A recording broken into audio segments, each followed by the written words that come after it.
Okay, let's unpack this. We're here for a deep dive today. Yeah, we've got this whole stack of sources, right? Previews, some notes. Exactly. Glimpses into what's coming up in comics. Hmm. And we're going to try and, pull out the really important bits for you. Think of it like a shortcut, maybe. Get you up to speed on some pretty big shifts and cool new stories coming down the pipe. Right. Our mission really is just to guide you through all this stuff, find the surprising things, the moments where you go, aha. And what's kind of fascinating looking through these notes is just the scale of it all. Yeah. The changes coming. Yeah. We're seeing, major heroes hitting these really pivotal moments, new ideas popping up, even some favorite series taking, well, unexpected turns. So it's not just what's coming. No, it's more like why it matters, where it fits in the bigger picture. Absolutely. And, well, speaking of pivotal moments for big heroes, the notes mention something called the Summer of Superman, kicking off with a special issue. Sounds like it's meant to be more than just a single story arc. Yeah, this is where it gets really interesting, actually. Okay. The Summer of Superman special, #1. The sources are pretty explicit. They're calling it the Launchpad. Launchpad for what? For big changes. Major events that are going to be exploding throughout the Superman titles. Wow, okay. Exploding is a strong word. It is. And look who's involved: Joshua Williamson, Mark Waid, Dan Slott. I mean, those are heavy hitters. Yeah, that definitely suggests this isn't just, your average storyline. They're like the architects setting the whole thing up. And the fuse. The thing that lights this whole universe shaking fire. Yeah. The notes point to a wedding. A wedding? Seriously? Yeah, John Henry Iron Steel and Lana Lang are getting married. Everyone's going to be there, apparently. Okay, so party crashers. Oh, way beyond party crashers. Threats that aren't just showing up now, but spanning the past, present, and future. Kicking off completely new conflicts for the whole Superman family. Right, so the real insight there is how they're using something really personal, a wedding, as the catalyst for these massive cosmic-level threats across time. Yeah. Kind of grounds the huge stakes immediately in the character's emotions, right? Which is usually when these stories work best. Makes sense. The aha moment, maybe, is that the danger isn't just happening to them randomly. It's being triggered by something deeply human that they actually care about. Okay, let's shift gears a bit, dramatically, actually, from cosmic capes to, well, chaotic fantasy. Sources mention Gert is back in I Hate Fairyland, #41. And she's going on a good old-fashioned dungeon pub crawl. Sounds about right for Gert. It also sounds like this issue marks a new era for the series. Yeah, the notes really emphasize that I Hate Fairyland is going back to its legacy numbering. Oh, interesting. Leading up to issue #50. Exactly. So that return to the original count, plus they've got a new artist, Derek Loffman, working with Scotty Young and the team. It feels like a deliberate move. Like embracing the history while bringing in some fresh energy? Precisely. And a dungeon pub crawl feels like, well, the perfect, totally irreverent way for Gert to bridge that past in this new chapter. The key nugget there is that blend, Right. Nostalgic continuity meets artistic reinvention. Okay, circling back to superheroes. Marvel's Cosmic Corner, specifically. There's a giant-sized Dark Phoenix, #1, but focused on Kamala Khan, Mrs. Marvel. It feels significant, yeah. It absolutely does. The notes describe Kamala being locked in a battle through time against Legion, who's unstable and unleashed. Wow, okay. So time travel chaos. Yeah, she's thrown right into the deep end, watching history unravel. Yeah. But here's the crucial bit. She has to team up with Jean Grey. Jean Grey, during her Dark Phoenix phase. During Jean's darkest hour, is how they put it. Yeah. And maybe most importantly, Kamala has to master her dangerous new mutant power. So, okay, it's a trial by fire, literally involving Phoenix-level power, time travel, teaming up with Jean at her lowest. What's the significance of her having to master this specific new mutant power right now, tied into all this cosmic stuff? Well, that's the key insight, isn't it? For Kamala, having transitioned from inhuman to mutant. Right. Connecting her new powers to something as huge and fundamental as the Phoenix entity, alongside a founder like Jean Grey. It feels like more than just a power boost. It's about her identity. Yeah, it feels like it's about her defining and mastering her identity as a mutant, but on this massive cosmic stage, under incredible pressure. Makes sense. And the source also mentions a backup story. By Steve Fox and Lucas Wernick, revealing a hidden secret that binds Scott Summer and Jean Grey together. So more deep history being explored in this giant-sized format. Gotcha. Lots packed in there. Definitely. Okay, now for something quite a bit darker, more grounded, in the vampire world. EC blood type #1. Right, this sounds like a real departure from the usual superhero stuff. It does. The sources introduce Ada. She's an immortal vampire looking for refuge and, well, an ample food supply among rich tourists at a Caribbean resort. Okay, classic vampire setup. But there's a twist.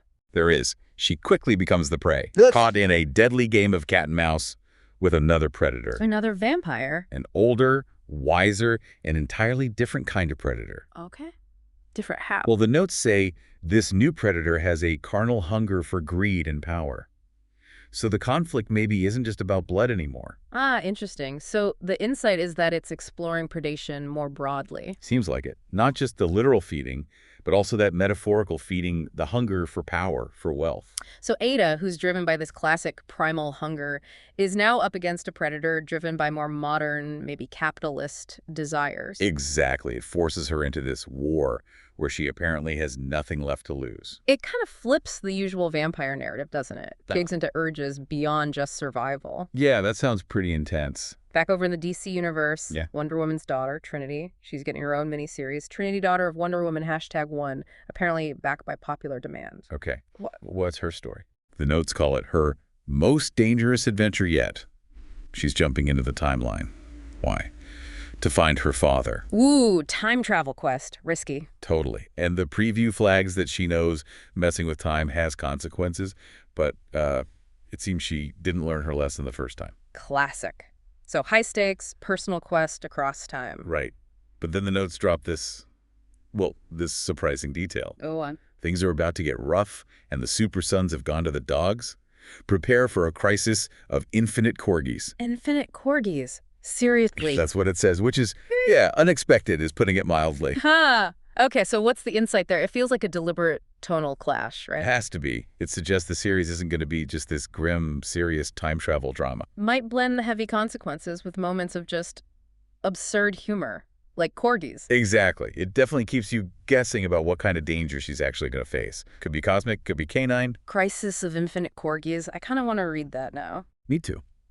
Okay, over at Marvel, the Runaways are back. New #1 issue. And the notes really focus on the state of their found family. Yeah, the source actually asked the question, what happens when you break a family? Rainbow Rowell's back writing, which is great. And Elena Casagrande on art. Nice. Yeah. But the notes paint a pretty bleak picture. The found family has seen better days. How so? Nico's lost her magic, her girlfriend, and her best friend. Carolina, Chase, Alex. They're out of the picture. It's basically just Gert left, trying to motivate the few who remain, and they're just running on autopilot. Wow, that sounds like their core bond, the whole reason they exist as a team, is just shattered. Pretty much. Severely fractured. So what gets them moving again? If they're in that state, what could possibly prompt them to act? Well, the catalyst the notes give us is Dr. Doom. Doom. Against the Runaways. Yep. He tries to reclaim one of their own Doombot. Ah, okay. So the insight is that their internal crisis, their family falling apart, is met head-on by this huge external threat from a classic villain. Exactly. It highlights that sometimes, a common enemy is the only thing that can force a broken group to even try and pull itself together. At least start running together again. Yeah. Even if the reasons are different now. Right. It explores that resilience you need to even try and piece a chosen family back together after it's fallen apart. Okay, sticking with Marvel. Spinning out a Spider-Ways story, there's a new Spider-Girl #1. Ah, okay. Focusing on her trying to be a hero after, Bullseye's betrayal? That's the one. But the notes say her path gets complicated, immediately. How? A clash with Vermin reveals that a major spider nemesis is tracking her. Oh, wow. Straight into the fire. Yeah. So she has to figure out what this villain wants, and here's the kicker. Which of their allies will try to kill her next? Jeez. Talk about a tough start to a superhero career.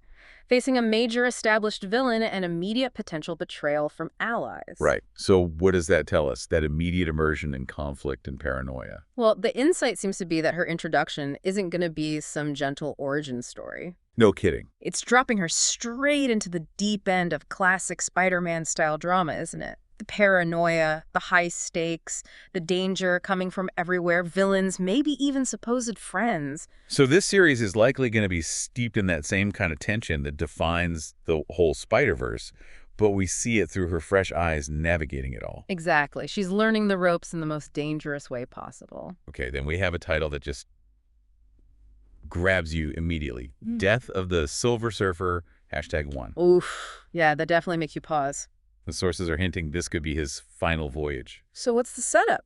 The notes say the Surfer returns to Earth, but it's war-ravaged, and he's got a galaxy-sized target on his back. Who's after him? A new enemy, who will stop at absolutely nothing to steal away everything the Surfer is or ever will be. That sounds comprehensive. And the stakes, according to the preview, are incredibly high. Get this. A single human life may be all that decides the Surfer's salvation or damnation. Wow. Okay. Grounding it in one human life again. And the questions it raises are huge, right? If the Surfer falls, who then wields the awesome power cosmic? And what of the Surfer's old master, Galactus, devourer of worlds? Plus, the Fantastic Four are guest starring, and it's Greg Pak and Smit Kumar on the creative team. Sounds epic. Totally. So the core insight here feels like it's more than just one hero possibly dying. Yeah, it's bigger. It's an existential question, isn't it? About legacy, about cosmic power itself. Right. If the Sentinel of the Spaceways falls, what happens to that power? Who gets it? And how does his fundamental connection to Galactus play into his final fate, or the fate of the power cosmic itself? It connects the Surfer's potential death directly to the entire cosmic order. Heavy stuff. Definitely. Okay, shifting back to Gotham. Batman's world.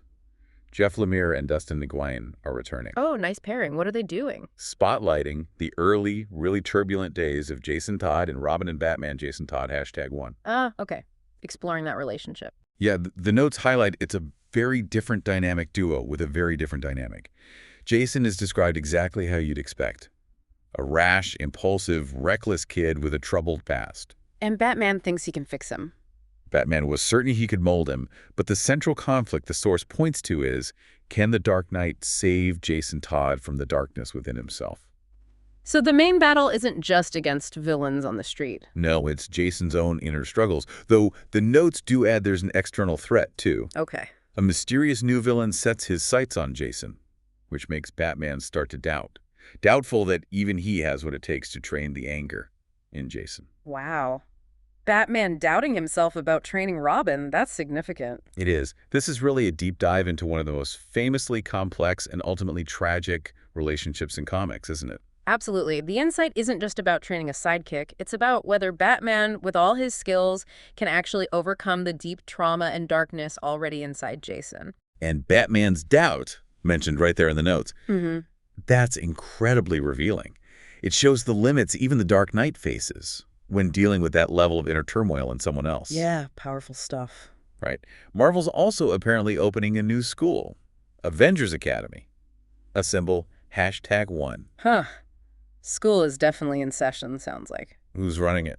Sources say Captain Marvel is leading the charge, assembling a misfit team of superpowered teens to guide the next generation. Misfit team. Who's on the roster? It's an interesting mix. Captain America of the Railways, Bloodline, Escapade, Moon Girl, Red Goblin, and a new hero on the block, Kid Juggernaut. Kid Juggernaut. Okay. That is quite the mix of powers and backgrounds. Definitely. And the notes suggest that, actual classes might be the least of their problems. Facing supervillain attacks, making new friends and enemies, learning what it truly means to be heroes.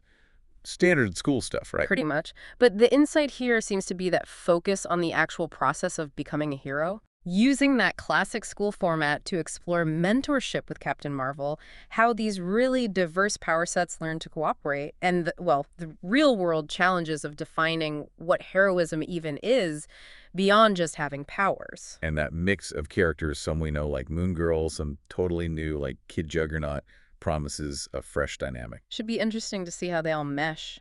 Or clash. Exactly. Okay, finally, the sources tell us summer kicks off with a bang in giant-size, amazing Spider-Man #1. This issue sounds absolutely packed. It really does. What's in it? Well, the notes highlight Kevin Smith is returning to Marvel, doing a Spider-Man story that promises excitement and humor. Oh, Kevin Smith back at Marvel, okay. On top of that, Al Ewing and Mark Buckingham are doing a decade-spanning adventure with Spidey and some friends. Ewing doing Spidey. Interesting. Decade-spanning. Yeah. And just when you think that's enough for one giant-sized issue, Chip Zdarsky and C.A. Few are introducing a brand new character. A character who will apparently play a big role in the future of Marvel Comics. So this one issue isn't just looking back or sideways. It's explicitly looking forward. Right. That seems like the key insight for this one. It's designed as a celebration. you know, bringing together all these different creators. Touching on his history, his present. And critically, planting this significant seed for the future with a brand new character. It's like a statement about Spidey's ongoing relevance and evolution. Yeah, makes sense. Okay. Wow, that was a lot. It was. So wrapping this up, what does this all mean? We've done this deep dive, gone through this stack of material. Yeah, covering everything from like huge superhero universe shakeups triggered by really personal stuff like that Superman wedding, to cosmic battles that could literally redefine legacies, like the Silver Surfer's potential end. And we saw new series exploring, darker genre corners like EC Blood Type or mixing high stakes with crazy humor like Trinity and the Corgis. Can't forget the Corgis.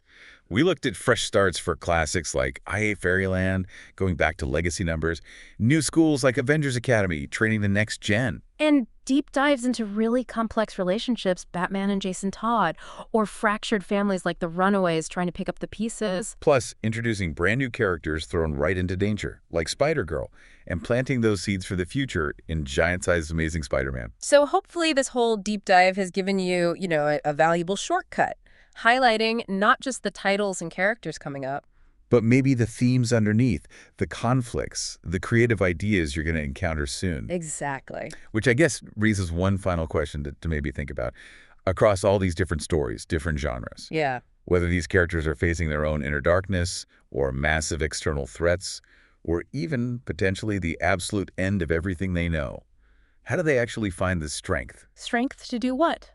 Master new powers like Kamala, rebuild something broken like the Runaways, or just survive. Yeah. What is the real source of that resilience? And how does going through all that actually change them? That's a good question. Something to definitely ponder as you see these stories actually unfold.